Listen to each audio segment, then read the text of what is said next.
హల్లెలూయా, హల్లెలూయా. మనం అందరం లేచి నిలబడదాం.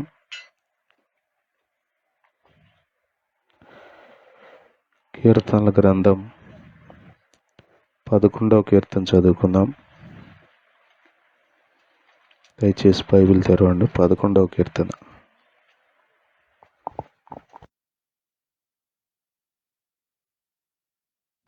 మాధవీరా.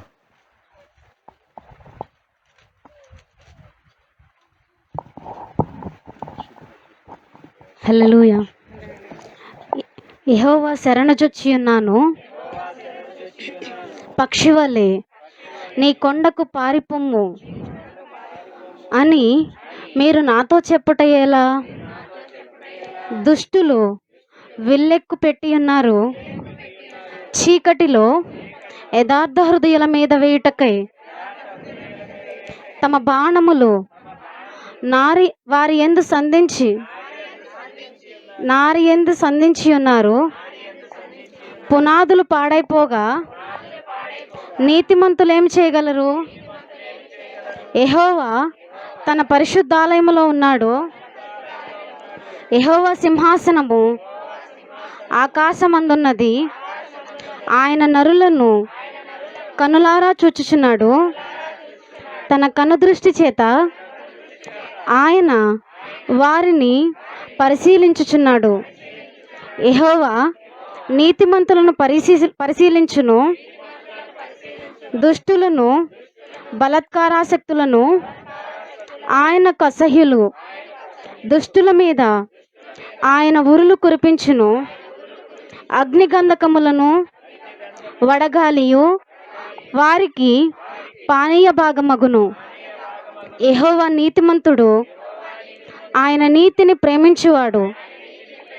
యథార్థవంతులు ఆయన ముఖదర్శనము చేసెదరు. ఆమెన్. చదవబడిన కీర్తన ప్రభు మన కొరకు ఆశీర్వదించును గాక. దయచేసి కూర్చోండి.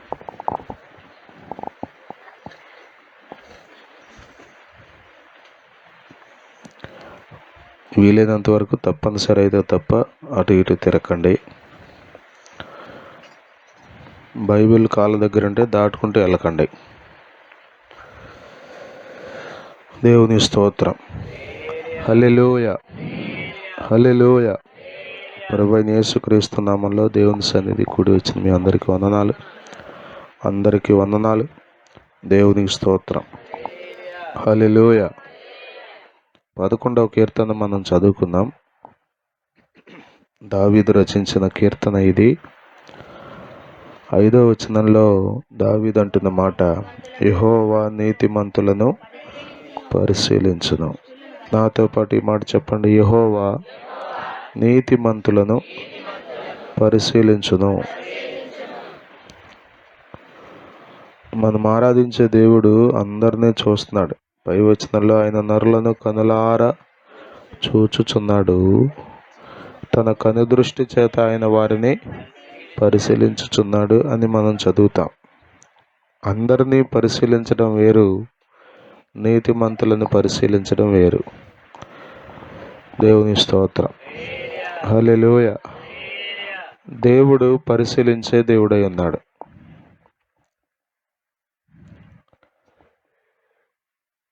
నీతిమంతులు అనగా దేవుని నమ్మిన ప్రజలు, దేవునిని వెంబడిస్తున్న ప్రజలు, దేవుని యందు విశ్వాసం ఉంచిన ప్రజలు, జీవము గల దేవునిలో నిలిచి ఉన్న ప్రజలు,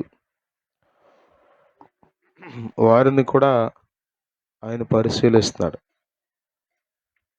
ఇంకొక మాటలో చెప్పాలంటే వారిని ఎక్కువగా పరిశీలిస్తాడు. ఎందుకు ఈయన పరిశీలిస్తున్నాడు అంటే ఇంకా పరిశుద్ధులు అవ్వాలని, ఇంకా విశ్వాసంలో బలం పొందుకోవాలని, ఇంకా దేవుని బిడ్డలకు తగినట్లుగా దేవుడు కలిగి ఉన్న నీతిని, దేవుడు కలిగి ఉన్న పరిశుద్ధతను బిడ్డలు కలిగి ఉండాలని దేవుడు పరిశీలిస్తున్నాడు, పరీక్షిస్తున్నాడు. దేవుని స్తోత్రం. హల్లెలూయా. బైబిల్ గ్రంథంలో ఈ పరిశీలించటం, టెస్టింగ్, పరీక్షించటం గురించి మాట్లాడుతూ వెండిని ఎలా అయితే నిర్మలం చేస్తాడో వ్యక్తి, అలాగే బంగారాన్ని ఎలా అయితే పరీక్షించి శ్రేష్టమైన దానిగా సరిచేస్తాడో, అలాగే దేవుని బిడ్డలు కూడా అంతగా ప్రయోజనకరమైన వారిగా చాలాసార్లు మనలను చూసి మనమే మెచ్చుకుంటూ మనలను బట్టి మనమే సంతోషపడుతూ ఉంటాం. అది మానవ స్వభావం. కానీ దేవుడు మనలో ఉన్న అయోగ్యమైన వాటిని, దేవునికి ఆయాసకరమైన వాటిని ఆయన చూచి మనం అలా ఉంటే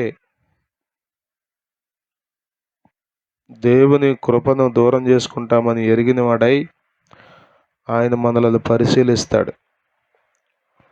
66వ కీర్తనలో 10వ వచనం నుండి మనం చదువుతాం కదా, యెహోవా దేవా, నీవు మమ్మను పరిశీలించి ఉన్నావు, వెండిని నిర్మలము చేయు రీతిగా మమ్మను నిర్మలులను. హీ వాంట్స్ టు ప్యూరిఫై అస్. దేవుడు మనలను నిర్మలులను చేయాలని. దేవుని స్తోత్రం. దేవుని వాక్యం నిర్మలమైంది. దేవుడు పరిశుద్ధతలో మహనీయుడు. మనము కూడా అంతటి పరిశుద్ధత కలిగి జీవించాలని ఆయన మనలను పరిశీలిస్తాడు.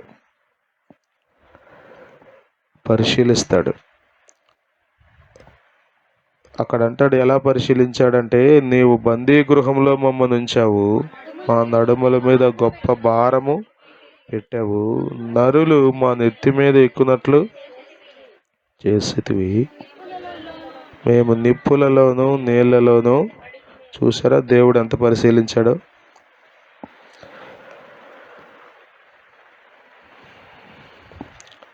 అన్నీ బాగున్నప్పుడు మన భక్తి, కఠినమైన పరిస్థితులు గుండా వెళ్తున్నప్పుడు మన భక్తి, ఈ రెండిటికి అంటే అంతా బాగున్నప్పుడు మనం కూడా అనుకుంటాం, ఏం పర్లా రాని చూసుకుందామని. నేను అసలు ఏమాత్రం దేవుని విషయంలో వెనకడుగు వేయను, గట్టిగా నిలబడతా దేవుని కొరకు అని అనుకున్నాడు పేతురు. కానీ దేవుడు పరీక్షించినప్పుడు ఒక చిన్న పిల్ల దగ్గర ఓడిపోయాడు. దేవుడు మనలను పరిశీలిస్తాడు. అందుకనే బైబిల్ చెప్తుంది, ప్రభువు మెచ్చుకున్నవాడు యోగ్యుడు. ఊరకే మెచ్చుకోడు ఎవరిని. ఆయన ఇచ్చకాల కోసం మెచ్చుకోడు, లేకపోతే ఏదో ఆశించి మెచ్చుకోడు ఎవరిని. ఆయన ఒక వ్యక్తిని మెచ్చుకున్నాడు అంటే నిశ్చయంగా అతనిని దేవుడు పరీక్షించి అతనిలో ఉన్న నిర్మలత్వాన్ని బట్టి మెచ్చుకుంటాడు, అతనిలో ఉన్న సుగుణాలను బట్టి మెచ్చుకుంటాడు. యోబును దేవుడు మెచ్చుకున్నాడు, అబ్రహామును దేవుడు మెచ్చుకున్నాడు, దావీదును దేవుడు మెచ్చుకున్నాడు. మీరు బైబిల్ గ్రంథంలో చదివితే దానియేలునన్నాడు, నీవు బహుప్రియుడు అన్నాడు. గమనించండి, పరీక్షలు వచ్చినప్పుడే మన అసలు రూపం బయటికి వస్తుంది.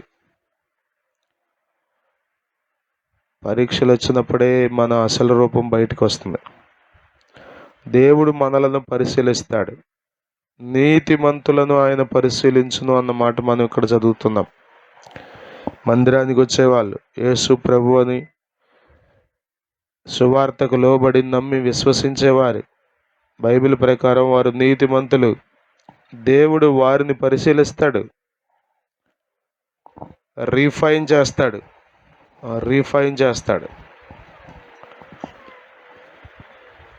ఒకటి ఆయన ఉద్దేశం ఎందుకు ఇదంతా అంటే, మనం ఇంకా శ్రేష్టమైన వారిగా మారాలని. ఆల్రెడీ నీతిమంతులే, కానీ అంతటితో సరిపెట్టుకోవడానికి వీల్లేదు. ఇంకా నీతిని మనం, భక్తిని, పరిశుద్ధతను, విశ్వాస్యతను కలిగి జీవించాలనేది దేవుని చిత్తం. దేవుని స్తోత్రం. హల్లెలూయా. 100కు 70 వస్తే పాస్ అయినట్టే, 80 వస్తే కూడా పాస్ అయినట్టే, 90 వస్తే కూడా పాస్ అయినట్టే. కానీ ఏం కోరుకుంటాం మనం? 100కు 100 రావాలని. అప్పుడు మనం తృప్తి పడతాం, సంతోషపడతాం, ప్రభువా చాలు అనుకుంటాం. దేవుడు కూడా మన నుండి అదే ఎక్స్పెక్టేషన్ చేస్తున్నాడు. అందుకని ఆయన పరిశీలిస్తున్నాడు. మీరు 1 పేతురు పత్రికలో చదివితే, పేతురు రాసిన 1 పత్రిక 1 అధ్యాయం 7వ వచనంలో, నశించిపోవు సువర్ణము అగ్ని పరీక్ష వలన శుద్ధపరచబడుచున్నది గదా. అగ్ని పరీక్ష పెట్టాడంట ఒక ఆయన భార్యకి. అది ఎంతవరకు నిజమో నాకు తెలియదు, కానీ సువర్ణాన్ని కంసాలి వాడు పరీక్షిస్తాడు. ఎట్లా పరీక్షిస్తాడు? ఏదో ఊరికే పైన హడావుడి చేయడు. దాన్ని తీసుకెళ్ళి మండుచున్న కొలిమిలో పడేస్తాడు. కొలిమిలో పడేస్తే ఎలా ఉంటుంది చెప్పండి? ఒకవేళ బంగారానికే నోరుంటే చెప్పండి ఏం చేస్తుంది? భయంకరమైన ఆర్తనాదాలు చేస్తుంది. మానవ జీవితంలో, మరి ముఖ్యంగా విశ్వాస జీవితంలో, మన జీవితంలో కూడా అంతే. ఎన్నో పరీక్షలు వస్తాయి. నశించిపోవు సువర్ణము అగ్ని పరీక్ష వలన శుద్ధపరచబడుచున్నది కదా. దానికంటే అమూల్యమైన మీ విశ్వాసము ఈ శోధనల చేత పరీక్షకు నిలిచినదై యేసుక్రీస్తు ప్రత్యక్షమైనప్పుడు మీకు మెప్పును, మహిమయు, ఘనతయు కలుగుటకు కారణమగును. దేవుని స్తోత్రం. హల్లెలూయా. ఇవి నిన్ను బలపరచడానికి, ఇవి నిన్ను శుద్ధీకరించడానికి, ఇవి నిన్ను ఇంకా నీతిమంతుని చేయడానికి, ఇవి నీ విశ్వాసాన్ని స్థిరపరచడానికి. ఇవి పరీక్షలు, పరిశీలించే విధానాలు. ఆదికాండం 22వ అధ్యాయం 1వ వచనంలో, ఈ సంగతులు జరిగిన తరువాత దేవుడైన యెహోవా అబ్రహామును పరిశోధించను. God tested Abraham. దేవుడు అబ్రహామును పరిశోధించాడు.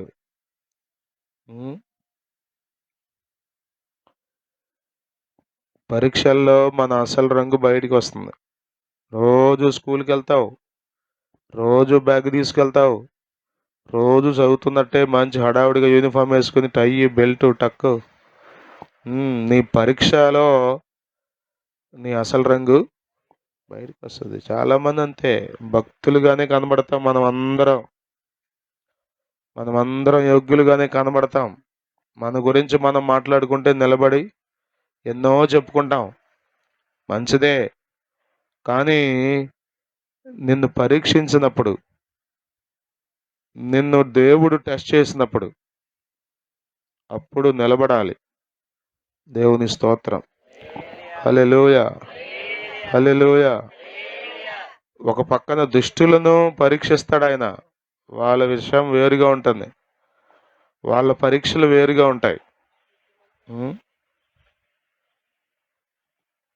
ఇప్పుడు ఈ మధ్యన బ్రీత్ ఎనలైజర్స్ అని పెట్టారు పోలీసులు ఎక్కడికక్కడే.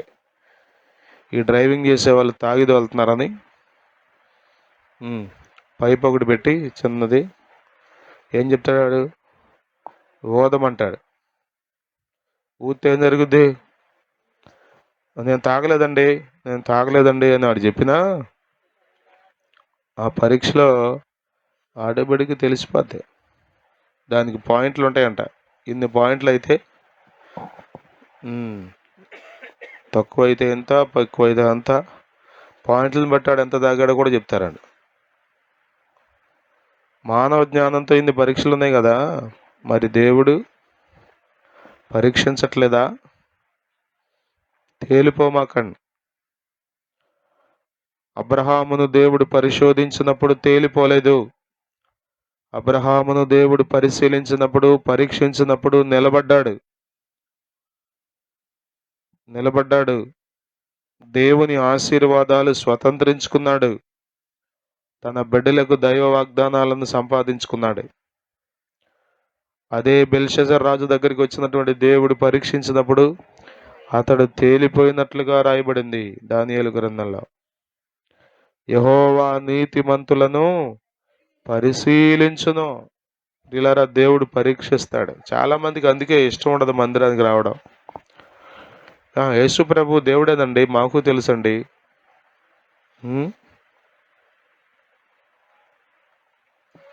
నేను స్కూల్లో పనిచేస్తున్నప్పుడు ఈ 18 ఇయర్స్లో నేను ప్రతి నిమిషం పిల్లలను గమనించుకుంటూనే ఉంటాయి. మరి ముఖ్యంగా ఈ ఈ అదనపు బాధ్యతలు వచ్చిన తర్వాత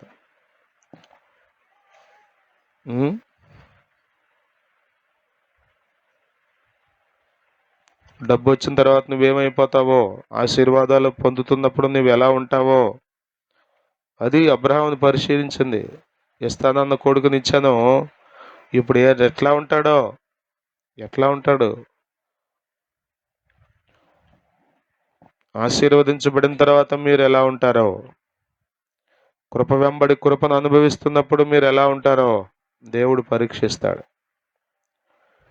యెహోవా నీతిమంతులను పరిశీలించును. మరల ఈ మాట జ్ఞాపకం చేస్తున్నాను.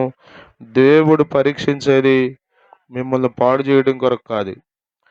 దేవుడు పరీక్షించేది మిమ్మల్ని నాశనం చేయడం కొరకు కాదు. దేవుడు పరీక్షించేది మీలో ఇంకా శుద్ధ సువర్ణమైనటువంటి అనుభవాలు. యోబు గ్రంథంలో యోబు అంటాడు కదా, చదవండి యోబు గ్రంథం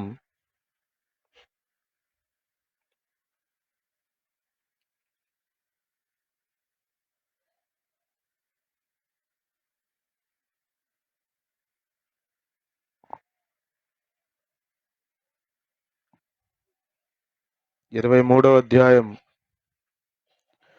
10వ వచనం.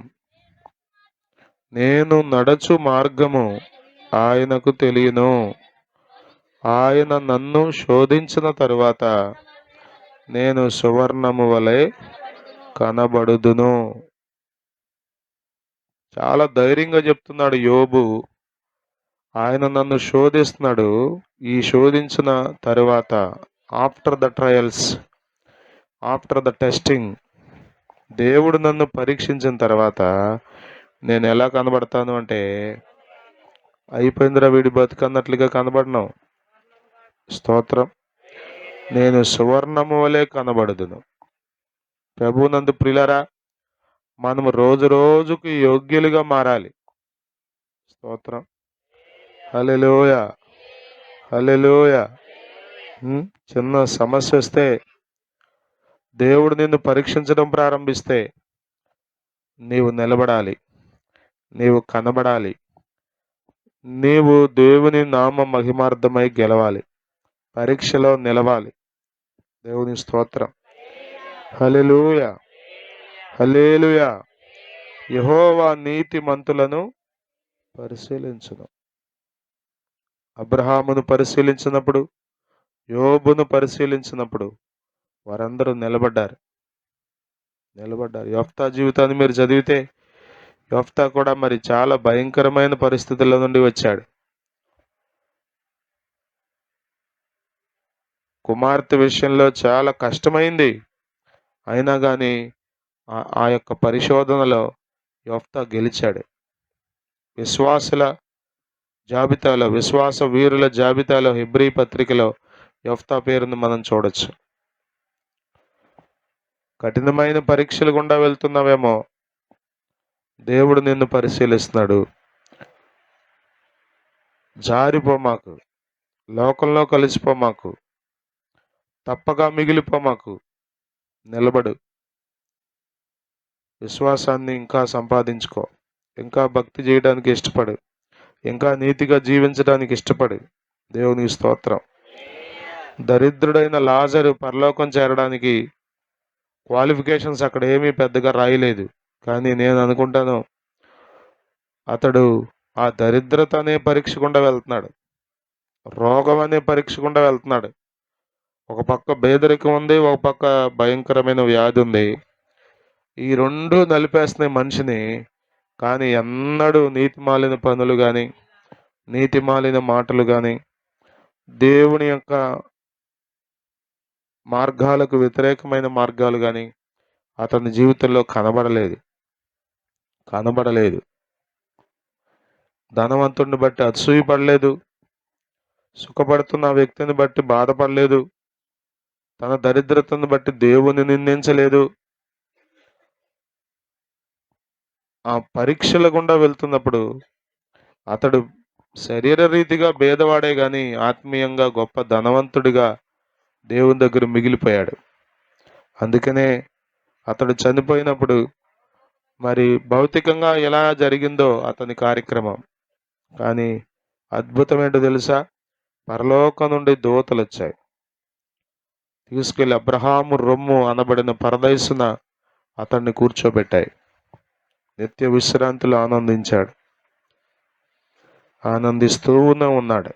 గమనించండి ప్రియులారా, మనం ఊరికే తేలిపోయే వారిగా మిగిలిపోకూడదు. బోల్డని మాటలు చెప్పాడండి, కానీ ఇదిగో చిన్న విషయంలో జారిపోయాడండి, తప్పిపోయాడండి. ఇది ఏమంత మంచి సాక్ష్యం చెప్పండి. సంసోను విషయంలో అదే జరిగింది. ఎన్నో గొప్ప కార్యాలు దేవుని కొరకు చేశాడు. శ్రేష్టమైన ఉద్దేశాలు సంసోను విషయంలో దేవుడు కలిగి ఉన్నాడు. కానీ ఒక చిన్న విషయంలో అతడు తేలిపోయాడు. అతనికి ఏమి ప్రతిష్ఠిత కూర్చున్నటువంటి అవగాహన, ఆ భయము, జాగ్రత్త, మెలకువ లేదు. ఏది పడితే అది తింటాడు, ఎక్కడ పడితే అక్కడ తిరుగుతాడు, ఎక్కడికి పడితే అక్కడికి వెళ్తాడు. నీవు అభిషేకించబడిన వ్యక్తివి, నీవు దేవుని నీతి చేత అలంకరించబడిన వ్యక్తివి. పరిశుద్ధుడైన యేసయ్య నిన్ను తన రక్తమిచ్చి కొన్నాడు. నీవు బహు జాగ్రత్తగా ఉండాలి. దేవుడు మనకు జ్ఞానాన్ని పెట్టాడు. ఆయన యందు భయభక్తులు కలిగి ఉన్నప్పుడు మనకు జ్ఞానం వస్తుంది. ఆ జ్ఞానం ద్వారా చాలా యోగ్యంగా మనం ప్రవర్తించడానికి అవకాశం దొరుకుతుంది. ప్రియులరా, సంసోను తేలిపోయాడు. ఒక చిన్న గాడిద దవడ ఎముకతో 1000 మందిని చంపేస్తాడు, ఎంతైనా చేసేస్తాడు. కానీ దేవుడు పరీక్షించే సమయానికి తేలిపోతాడు. నీవు ఎన్నో గొప్ప కార్యాలు చేసి ఉండొచ్చు దేవుని కొరకు, కానీ దేవుడు పరీక్షిస్తున్నప్పుడు నీవు తేలిపోయే వ్యక్తిగా ఉండకూడదు. దేవుని ప్రజలారా, మీరు దేవుని దగ్గరికి వచ్చారు, జీవంగల దేవుని దగ్గరికి వచ్చారు. ఆయన శభాషాన్ని సరిపెట్టుకోడు, పరీక్షిస్తాడు. మీరు మత్తయి సువార్తలో చదివితే యజమానుడు 3 దాసులకు తన ఆస్తిని ఇచ్చి వెళ్ళాడు. 3 పరీక్షించాడు. 2 చాలా జాగ్రత్తగా యజమానుడు అప్పగించిన దాన్ని తిరిగి సంపాదించి అప్పగించారు. కానీ ఇంకొకడు దేవుడు పరీక్షించినప్పుడు, లేకపోతే యజమానుడు పరీక్షించినప్పుడు చాలా విచారంగా తేలిపోయాడు. దేవుడు పరీక్షిస్తాడు. దేవుడు నీకు అప్పగించిన దాని విషయంలో, దేవుడు నీకు ఇచ్చినటువంటి విషయాల్లో పరీక్షిస్తాడు. ఒకవేళ నీవు పరీక్షలో నిలబడ్డావా, అబ్రహాము లాగా గొప్ప ఆశీర్వాదాలు, మెప్పు, మహిమ, ఘనత ప్రభు నీకు ఇస్తాడు. వాళ్ళకి ఇచ్చావుగా ప్రభు, మాకు ఇవ్వేంటి? వాడు నిలిచాడు, నువ్వు నిలబడలేదు. ప్రియులరా, ఫిల్టర్ల మీద ఫిల్టర్లు పడతాయి. అర్థమవుతుంది? దేవుని దగ్గర ఎన్ని ఫిల్టర్లు ఉన్నాయో, ఫిల్టర్ల మీద ఫిల్టర్లు పడతాయి. అర్థమవుతుందా? లోకంలో ఉన్న వారికి పడే ఫిల్టర్ ఒకటే ఫిల్టరు, వాళ్ళకి ఒకటే తీర్పు. కానీ మందిరానికి వచ్చే బిడ్డలు, ప్రభువు నమ్మిన బిడ్డలు, దేవుని దగ్గర ఫిల్టర్స్లో మీరు ఎలా ఉంటారో ఒక కానిస్టేబుల్ ఉద్యోగానికి ఎన్ని టెస్ట్లో, ఫిజికల్ టెస్ట్లు ఉంటాయి, ఎన్నెన్ని టెస్ట్లో. ఒక ఐఏఎస్ ఆఫీసర్ అవ్వాలంటే ప్రిలిమ్స్, మెయిన్స్, ఇంటర్వ్యూ, ఎన్ని రకాలో. ఒక ఐఐటి ఇంజనీరింగ్ కాలేజీలో చదవాలంటే ఎన్ని టెస్ట్లో. భూమి మీద ఏవి టెస్ట్లు లేకుండా అన్నీ అయిపోతాయి అనుకోకండి. ఇంకా మాట్లాడితే మన వాళ్ళు పెళ్లి చూపులకి వెళ్ళి ఎన్ని టెస్ట్లో. మరి దేవుడు అమాంతం తీసుకెళ్లి పరలోకంలో కూర్చోబెడతాడు అనుకోకండి. నిషిద్ధమైనదిలోనికి వెళ్ళదు పరలోక నిషిద్ధమైనది ఏది నీలో ఉన్నా, నువ్వు నిషిద్ధమైన వ్యక్తి కాకపోవచ్చు, కానీ నిషిద్ధమైనది నీలో ఉంది కాబట్టి నువ్వు అక్కడికి వెళ్ళావు. అందుకని దేవుడు ఫిల్టర్ చేస్తాడు, ఫిల్టర్ చేస్తాడు, ఫిల్టర్ చేస్తాడు, ఫిల్టర్ చేస్తాడు. ఫిల్టర్లు ఉంటాయి మానవ జీవితంలో, మరి ముఖ్యంగా భక్తి జీవితంలో ఫిల్టర్స్ ఉంటాయి. కొద్దిమంది వీటిని ఒప్పుకోవట్లా. ఈ ఫిల్టర్స్ ఏం మాకు వద్దండి, ఏం వద్దండి అనుకున్నాను. ఫిల్టర్స్ వద్దంటే నువ్వు ఎక్కడో ఉంటావు ఒక మూలన, అంతే. స్తోత్రం, హల్లెలూయా. దేవుని ఎదుట సిగ్గుపడనక్కర్లేని వానిగా నిలబడాలి అంటే ఒక రోజున ఈ భూమి మీద నీవు దేవునికి నీ మార్గాన్ని అప్పగించుకుని దేవుడు అనుమతిస్తున్న ప్రతి పరీక్షలో నెగ్గడానికి, ఆయన మార్గంలో నిలబడడానికి ఇష్టపడాలి. అంతే తప్ప విశ్వాసంలో బలహీనమైపోయి, పరిశుద్ధతలో బలహీనమైపోయి, వాక్యపు అనుభవాల్లో నుండి తొలగిపోయి నేను కూడా బాగానే ఉన్నాను అనుకుంటే నువ్వు అనుకున్నంత మాత్రాన నీకేమీ దొరకదు. యెహోవా నీతిమంతులను పరిశీలించును. 7వ వచనం చదవండి. ఆయన నీతిమంతుడు, ఆయన నీతిని ప్రేమించువాడు, యథార్థవంతులు ఆయన ముఖ దర్శనము.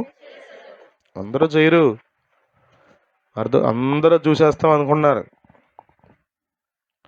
రక్షించబడిన వాళ్ళందరూ పరలోకానికి వెళ్ళిపోతారు అనుకోకండి. మీ నీతిని మీరు కాపాడుకోవాలి, మీ యథార్థతను మీరు కాపాడుకోవాలి, యథార్థవంతులుగా జీవించాలి,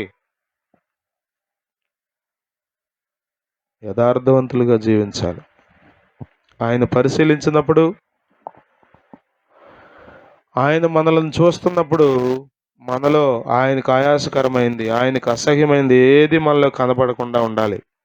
అప్పుడు మనం దేవుడిచ్చే ప్రతి ఆశీర్వాదాన్ని, పరలోక రాజ్యంలో ఆయన మహిమను మనం పొందుకోవడానికి అవకాశం దొరుకుతుంది. ఆమేన్, ఆమేన్. కాబట్టి ఆయన పరీక్షించుచున్నప్పుడు, ఆయన పరిశీలించుచున్నప్పుడు మనం ఎలా ఉంటున్నామో అనేది మనం గ్రహించుకోవాలి, జాగ్రత్త పడాలి. ప్రకటన గ్రంథంలో అంటాడు, ఇదిగో నేను దొంగ వలె వస్తున్నాను, ఎవడైతే తన వస్త్రాన్ని కాపాడుకుంటున్నాడో వాడు ధన్యుడు అన్నాడు. కాబట్టి ప్రభువు వస్తున్నాడు, కాపాడుకునేవాడు ధన్యుడు. లెక్క లేకుండా జీవించేవాడు ధన్యుడు ఎట్లా అవుతాడు? తనకు నచ్చినట్లుగా బ్రతికేవాడు ధన్యుడు ఎట్లా అవుతాడు? తనకు తోచినట్టుగా ప్రవర్తించేవాడు ధన్యుడు ఎలా అవుతాడు? ఒకవేళ నీకు జడిసి అందరూ నిన్ను మెచ్చుకోవచ్చు, నీ గురించి అందరూ గొప్పగా మాట్లాడచ్చు, అర్థమవుతుందా? ఒకవేళ పాస్టర్ గారే నీ గురించి గొప్పగా చెప్పచ్చు మైక్లో, కానీ పరిశీలించేది ఎవరో తెలుసా? పాస్టర్ గారు కాదు. అది పాస్టర్ గారు అయితే ఏముంది, ఎట్టొకట నిన్ను అవతల గట్టును పడేస్తాడు. కానీ నీతిమంతుడైన దేవుడు నిన్ను పరీక్షిస్తున్నాడు. కాబట్టి మనం బహు జాగ్రత్తగా ఉండాలి. భక్తి అంటే అంతే. బైబిల్ చెప్తుంది, యేసుప్రభు అన్నాడు ఇది ఇరుకైన మార్గం అన్నాడు. కానీ ఈ ఇరుకైన మార్గంలోనే మీరు పోరాడుతూ ముందుకు వెళ్తే నిత్య జీవం ఉంది అక్కడ. ఇంకో మార్గం ఉంది, అది విశాలమైన మార్గం. అందులో మీ ఇష్టం ఎట్లా అయినా ఉండొచ్చు. ఎట్లయినా బ్రతకొచ్చు, ఎట్లయినా జీవించవచ్చు. దానికి ఏం జరుగుతుంది అంటే ఆ విశాలమైన మార్గం నిన్ను అగ్నిగుండంలోనికి పడేస్తుంది. కాబట్టి ఏది కావాలో మన ఇష్టం. నన్ను పరీక్షించు ప్రభువా అంటాడు దావీదు 139వ కీర్తనలో. ప్రభువా, నీకు ఆయాసకరమైన మార్గం నా ఎందున్నదేమో చూడయ్యా అంటాడు చివరి వచనాల్లో, 23, 24 వచనాల్లో. తెలుసుకొనుము, నన్ను పరీక్షించి నా ఆలోచనలను తెలుసుకొనుము. నీకు ఆయాసకరమైన మార్గము నా యందు ఉన్నదేమో చూడుము. నిత్య మార్గమున నన్ను నడిపింపు. ఇది కూడా మన ప్రార్థన అయి ఉండాలి. దావీదు వలె మనం కూడా ఇలా ప్రార్థన చేయాలి. ప్రభువా, నన్ను పరీక్షించయ్యా, నన్ను పరీక్షించయ్యా కదా. మనలను మనం మెచ్చుకోవడం కాదు, మనుషులు మనం మెచ్చడం కాదు. ప్రభువు ద్వారా మనం మెప్పును పొందాలి. బల నమ్మకమైన మంచి దాసుడా అని అనిపించుకోవాలి. ఇదిగో కత్తి ఎత్తి కుమారుణ్ణి చంపబోతున్నటువంటి అబ్రహాము దగ్గరకు వచ్చి, ఇదిగో నీవు నాకు భయపడుతున్నావు, నాకు అర్థమైంది అన్నాడు. అంటే అంతకుముందు అర్థం అవ్వలేదా అంటే అర్థమైంది, కానీ ఇప్పుడు పరీక్షించాడు, ఇప్పుడు కూడా ఇంకా బాగా అర్థమైంది. స్తోత్రం. హల్లెలూయా, హల్లెలూయా, హల్లెలూయా. అర్థమవుతుందా? ఒక గృహంలో ఒక పనివాడు ఎప్పటి నుండో పని చేస్తున్నాడంట. చాలా నమ్మకస్తుడు, చాలా నీతిమంతుడు, చాలా యోగ్యుడు. భార్యాభర్తల మధ్యలో డిస్కషన్ వచ్చిందంట. అసలు వీడు నిజంగానే నమ్మకస్తుడా, ఊరికే మన ముందు నటిస్తున్నాడా చూద్దామని ఒకరోజు అందరూ బయటికి వెళ్తాకి సిద్ధపడ్డారంట. కుటుంబ సభ్యులందరూ ఏదో బయటికి కార్యక్రమానికి వెళ్తూ, ఇదిగో మేము 2 రోజుల వరకు రాము, లేకపోతే సాయంత్రం వరకు రాము, జాగ్రత్త, ఇల్లు జాగ్రత్త చూసుకో, అంతా నీ మీద వదిలేసి వెళ్తున్నాం. ఇదిగో ఆ డైనింగ్ టేబుల్ మీద గిన్నె జోలికి మాత్రం వెళ్ళమాకు, ఆ బోర్లు ఇచ్చి మూత పెట్టాను చూసావా, దాని జోలికి వెళ్ళమాకు, మిగతా అంతా నువ్వు జాగ్రత్తగా పలానా చోట పలాని ఉన్నాయి, తిను, సంతోషంగా ఉండు, జాగ్రత్త అని చెప్పి వెళ్ళారంట. ఈ పనివాడు ఫోన్ చేశాడు, పడుకున్నాడు, కానీ మనసంతా గిన్నె మీదకి వెళ్తుందంట.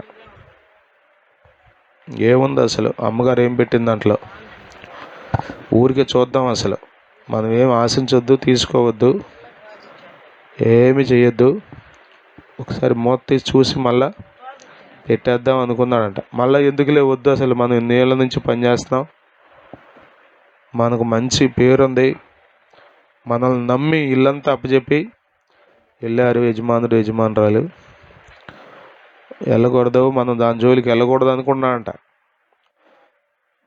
మన జీవితంలో ఎప్పుడు ఈ పోరాటం ఉంటుంది, మంచికి చెడుకి, శరీరానికి ఆత్మకి, పాపానికి పరిశుద్ధతకి. ఈ పోరాటం జరుగుద్ది మీలో కూడా, నాలో కూడా. ఎవరిలో అయినా ఇటుపక్క నిలబడేవాడు అటుపక్క గెలుస్తాడు. చూద్దాంలే అనుకున్నాడు, చివరికి వల్లకాల వెళ్ళిపోయాడు. గిన్నె మూత తీశాడు, మూత తీస్తే లోపల ఎలుగు పిల్ల ఉందంట. అది బారిపోయింది. ఇప్పుడు వచ్చేసరికి ఏముండాలి, మళ్ళా యజమానుడు వచ్చేసరికి అది ఉండాలి. కాబట్టి దాని వెనకాల పడ్డాడంట. మొత్తం గిన్నెలన్నీ, పాత్రలన్నీ గందరగోళం చేసేస్తుంది. బతుకుని ఎలుగు దొరుకుద్దా మీకు? ఈలోపు యజమానుడు రానే వచ్చాడు, వీడు ఎదుగుతానే ఉన్నాడు. ఇల్లంతా నీతిమంతుడేనా అంటే నీతిమంతుడే, కానీ పరీక్షించినప్పుడు తేలిపోయాడు. మనం కూడా అంతే. అద్భుతం. పౌలు అంటాడు, నా పరుగు కడముట్టించాను, విశ్వాసాన్ని కాపాడుకున్నాను. ఏ మాత్రం సందేహం లేదు అతనిలో. ఎన్నో పోరాటాలు, ఎన్నో శోధనలు, కానీ వాటన్నిటిలో పౌలు నిలబడ్డాడు. దేవుని స్తోత్రం. హల్లెలూయా. పౌలు వల్ల కాదు అనుకుని ఉంటారు చాలామంది, పౌలు నిలబడలేడు అనుకుని ఉంటారు, కానీ ఆశ్చర్యకరంగా చాలా యోగ్యంగా తన జీవితాన్ని కాపాడుకుంటూ సువార్తలో నిలబడ్డాడు. దేవుని పని చేశాడు. స్తోత్రం. బాప్తీసం పొందితే అంతా అయిపోయింది అనుకోమాకండి. ఆఖరి శ్వాస వరకు మీరు ఎలా ఉన్నారో అనేది దేవుడు పరీక్షిస్తూనే ఉంటాడు.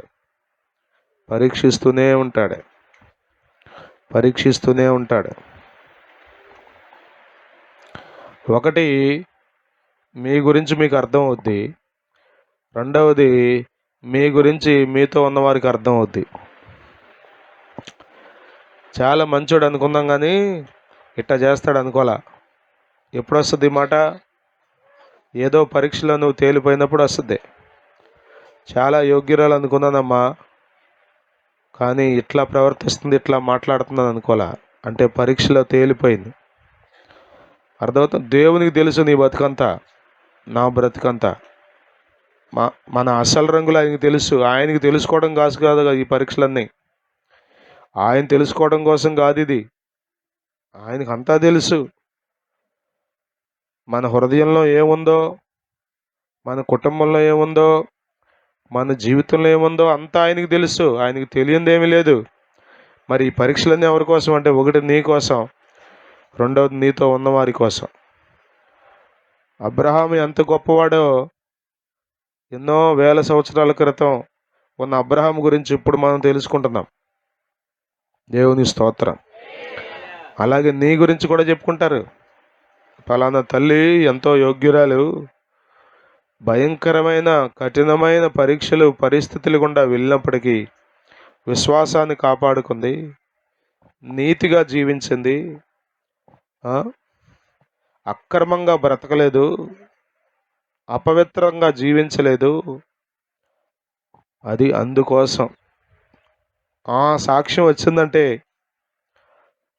ఆ సాక్ష్యం నీవు సంపాదించుకున్నావంటే ఇక దేవుడు నిన్ను ఎంత మెచ్చుకుంటాడో.